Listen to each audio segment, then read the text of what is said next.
सभी भक्तों को जय श्री राम, जय बजरंगबली।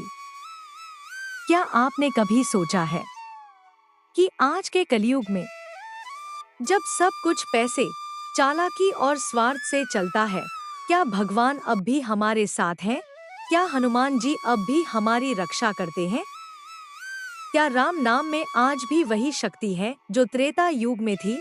रुको, इस कथा को छोड़ना मत, क्योंकि आज आप सुनने जा रहे हैं एक ऐसी सच्ची और चमत्कारी घटना जो कलयुग में घटी, जहां एक साधारण वृद्धा ने सिर्फ राम नाम लिया और पूरा संकट टल गया।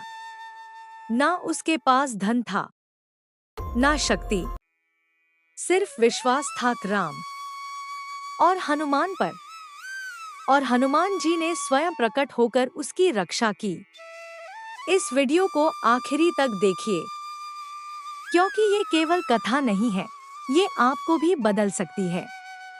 आप भी अनुभव करेंगे कि भक्ति में कितनी शक्ति है। तो आइए, चलिए उस चमत्कारी यात्रा पर।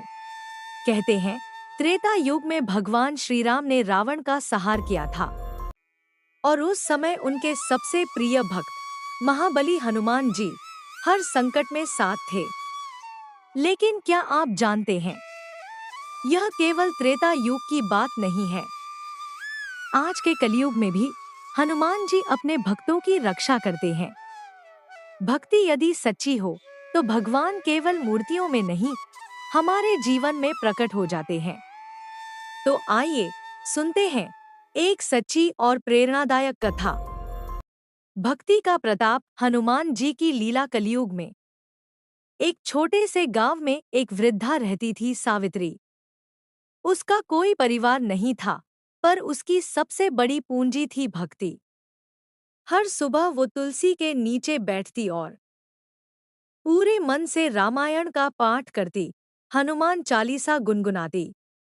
लोग उसका मजाक उड़ाते थे, पर वो कहती, राम ही मेरे माता पिता है और हनुमान मेरे रक्षक। एक रात की बात है, गांव में डकैतों का एक गिरोह पहुंचा। जब वे सावित्री के घर की ओर बढ़े तो वो घबरा गई। वह कांपते हुए स्वर में पुकारने लगी, हे राम, हे हनुमान, मेरी रक्षा करो। मेरे पास धन नहीं, केवल तुम्हारा नाम है। तभी एक चमत्कार हुआ। दरवाजे पर एक विशाल वानर प्रकट हुआ, लाल आंखें, विशाल शरीर और हाथ में गदा। उसकी गरजती आवाज आई, यह स्थान मेरे प्रभु राम की भक्त का है, लौट जाओ। डकैत भयभीत हो गए और उल्टे पांव भाग खड़े हुए। अगली सुबह गांव के लोग जमा हुए। सबके मुंह खुले रह गए जब उन्होंने देखा कि सावित्री का घर पूरी तरह सुरक्षित था। सावित्री मुस्कुरा कर बोली, मैंने तो सिर्फ राम का नाम लिया, हनुमान जी स्वयं मेरी रक्षा करने आए। मित्रों, इस कथा से हमें यह संदेश मिलता है कि राम का नाम कभी व्यर्थ नहीं जाता। सच्चे मन से की गई भक्ति में इतनी शक्ति होती है कि भगवान स्वयं अपने भक्त की रक्षा करने आते हैं। हनुमान जी आज भी जीवित हैं, वे अमर हैं, और जो उन्हें सच्चे मन से पुकारता है वो कभी संकट में अकेला नहीं रहता। आइए, इस हनुमान जयंती पर हम भी राम नाम का जाप करें और अपने जीवन को भक्ति और विश्वास से भर दें। जय श्री राम।